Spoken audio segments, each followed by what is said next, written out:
36 बरादरी के भाईचारे की जीत है, जट जाटन की जीत है, हमारे किसान मजदूरों की जीत है, सभी बरादरियों की जीत है कि हम एक होकर ये लड़ाई को लड़ रहे हैं। साडा भाईचारा जिंदाबाद, बीजेपी जेजेपी मुर्दाबाद, बीजेपी जेजेपी मुर्दाबाद।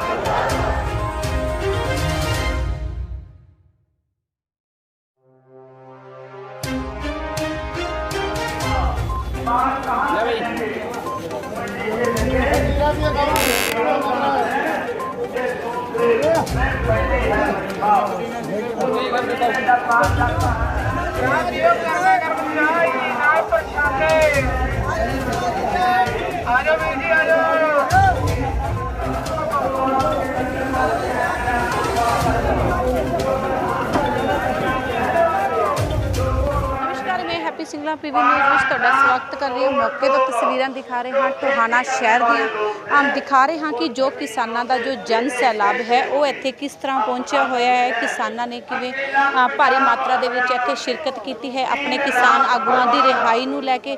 जिवें कि पहलां भी दस चुके हैं कि रवि आज़ाद ते सिसर की जो रिहाई हो चुकी है, लेकिन हले जो मक्खन नाम का किसान आगू है वो हले बाहर नहीं आया है। DC साहब के नाल मीटिंग चल रही है कि उस मीटिंग का सिट्टा निकलिया ये भी दसांगे। तो गौर करने वाली गल ये है कि देखो किसान प्रोटेस्ट ते बैठे ने, लेकिन इत्थे लगातार सुबह तो जो लंगर ने वो चल रहे हैं, जिवें कि ठंडे के लंगर चल रहे हैं, चाह के लंगर चल रहे हैं, रोटी का लंगर चल रहा है। दिनों दिन टाइम टू टाइम नाल जिवें किसानों की जो भीड़ है इत्थे लगातार वधदी जा रही है, उस तरीके दे नाल जो लंगर की सेवा है वो भी वधदी जा रही है। प्रोटेस्ट ते बैठे ने लेकिन फिर भी जो सेवा भावना है वो वधदी जा रही है।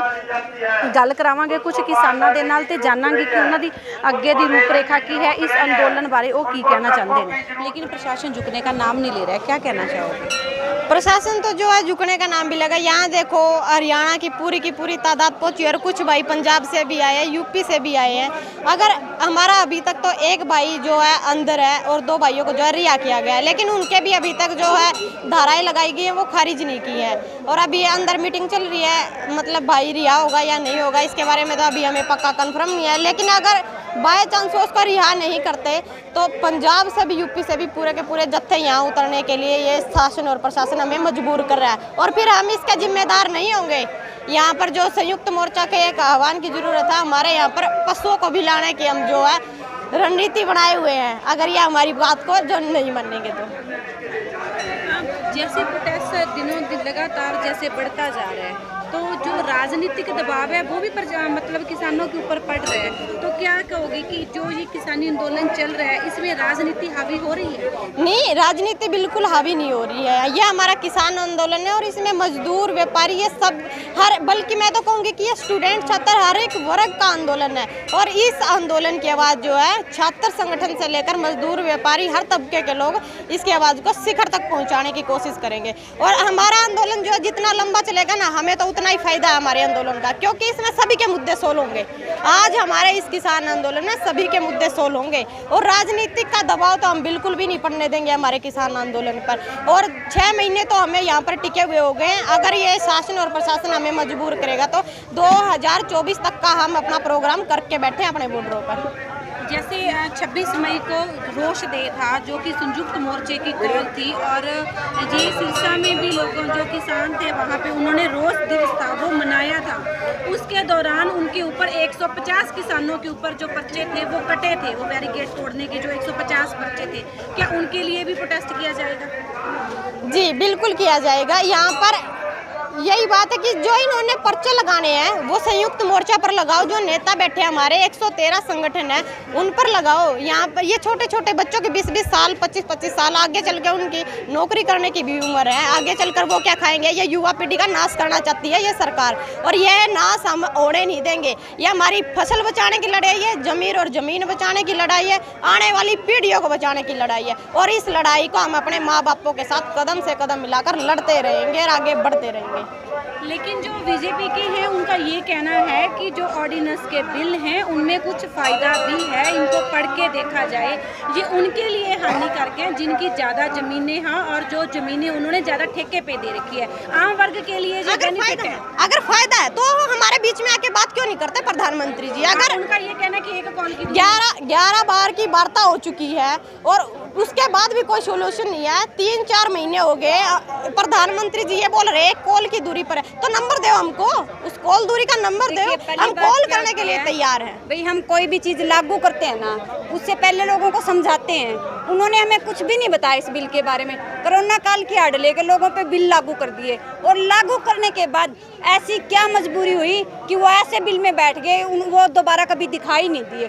उसमें काला था तभी तो वो छुप के बैठे हैं। अगर वो सफ़ेद होता, किसानों के हित में होता तो वो लोगों के सामने आते। पहले भी तो मन की बात होती थी, अब कहाँ गई वो मन की बात? कानून लागू होते ही कोई भी भाई ये बता दो, आज मोदी जी लाइव आए हैं। किसान आंदोलन होने के बाद मैंने कभी मोदी जी को लाइव आते नहीं देखा। मन की बात हम तो जब जानते हैं, जब कानून लागू करके लोगों के सामने आते, उनका सामना करते और लोगों को संतुष्ट करते, मेरे किसान भाइयों को संतुष्ट करते, भाई तुम्हारे लिए ये फायदा है इसमें। कोरोना काल चल रहा है, पिछले साल भी स्कूल नहीं खुले हैं, इस बार भी बच्चे स्कूल नहीं गए हैं और यहाँ तक कि अब भी ये नौबत है कि इस साल स्कूल नहीं खुलेंगे क्योंकि जो बोल रहे हैं कि तीसरी लहर आ रही है, उसका असर बच्चों पे है। क्या कहना चाहोगे? देखिए, पहली बात तो कोरोना नाम की मैं कोई बीमारी नहीं मानती। क्यों नहीं मानती? ऐसी कौन सी बीमारी होगी जो पढ़ी लिखी है? भी पहले तो बुजुर्गा में आओगी, फिर वह जवाना में आओगी, फिर वह बच्चा में आओगी। कौन सी बीमारी पढ़ी लिखी होगा? वह मेरी जनता को ये बताओ, कौन सी बीमारी पढ़ी लिखी हुआ है? कोरोना काल की आड़ लेकर हमारे देश को बेचा जा रहा है। रेल बेच दी, वो जहाज बेच दिए, एजुकेशन को बेचा जा रहा है। और ये प्रशासन जो उसका दम पे खुद है नहीं, आने वाले 6 महीने के बाद मैं बता देना चाहती हूँ प्रशासन वालों को, ताम भी कहोगे भाइयों। और तारा आंदोलन भी हमने लड़ना पड़ा किसान भाइयों ने। रोटियां खातर तरसिया करोगे और जब ये किसान भाई आग गए करने तो हमने रोटी दिया करेंगे, तारा पेट भरिया करेंगे। लेकिन मैडम जिस हॉस्पिटलों में लूट मच रही है आजकल, एक दिन के लिए पेशेंट एडमिट हो जाता है, 12 से 14 हज़ार का खर्चा, उसका बेड का है और उनको भी मंजूरी दी जा रही है। उसमें क्या, एक तरफ तो डॉक्टरों के बिल बढ़ रहे हैं, दूसरी तरफ तेल का बढ़ रहा है। जो डिपुओं में पहले तेल आता था वो बंद हो गया, उसकी जगह पे 250 रुपए की सब्सिडी दे दी गई। उसके बारे में क्या बोलोगे? देखिए, सरकार जो ये कर रही है ना, इससे साफ स्पष्ट हो रहा है सरकार घुटने टेक चुकी है। बस वो ये नहीं समझ पा रही है भाई मैं कैसे मानूं अपनी गलती। उसको मनवा के रहेंगे जनता के सामने, जो उसका नकाब है ना उसको उतार के, बिल्कुल ऐसे बोलते हैं ना नंगा करेंगे, उसको नंगा करके जब जाने देंगे। उसने ऑक्सीजन के नाम पे हमारी जनता को लूटा, इतने मेरे भाइयों को मार दिया उसने ऑक्सीजन की कमी बताकर। अरे अगर तेरे में दिमाग होता पहले तो तूने ऑक्सीजन बेच दी और अब तू वापस बुलावा है। और 1 साल के अंदर क्या वैक्सीन नहीं बन सकती थी? कोरोना की वैक्सीन बन सकती थी। अगर वो चाहता, मोदी जी चाहते तो वैक्सीन बन सकती थी, मेरे देश के इन भाइयों को बचाया जा सकता था जो कोरोना काल में मरे हैं। तो सरकार ये चाहती है भी जितनी जनता मरेगी तेरा उतना ही फायदा होगा। लेकिन मैं सरकार को ये बताना चाहती हूँ, जितने मेरे किसान भाई मरेंगे नहीं, उतनी ये तेरी धरतियाँ पैरों तले की धरती लिकट दी जाओगी, इतना काट के छोड़ देंगे, हमको ना बजा के छोड़ देंगे। बहुत ही खूब जी, कहते जिੱਤ होगी तो ऐलान होना बाकी है। ये सन इस हरियाणे दियां जो झांसी दियां राणियां ने, जिवें कि साडे नाल प्रियंका जी मौजूद सन ते साडे नाल कविता जी मौजूद सन। बहुत ही वधिया स्पष्ट शब्दां दे विच बयान कीता है किसानी अंदोलन दा कि जो उन्हां नूं बिल मंजूर ही नहीं हन, वो बिल उन्हां ते धक्के नाल थोपे गए हन, वो किसी कोरोना नूं नहीं मनदे हन। जिवें कि लाइव तस्वीरां दे विच स्पष्ट दिखा रहे हैं कि जो किसानां दा हजूम है भारी मात्रा दे विच पहुंचा होया है अपने आगूआं नूं रिहा करवाउण लई। 2 आगूआं की रिहाई भी हो चुकी है। की कदम ने इन्होंने बहुत ही खूब दसिया है। होर भी अपडेट लैके जल्दी हाजिर होवांगे। ज़्यादा अपडेट लिए जुड़े रहो PV न्यूज़। धन्यवाद।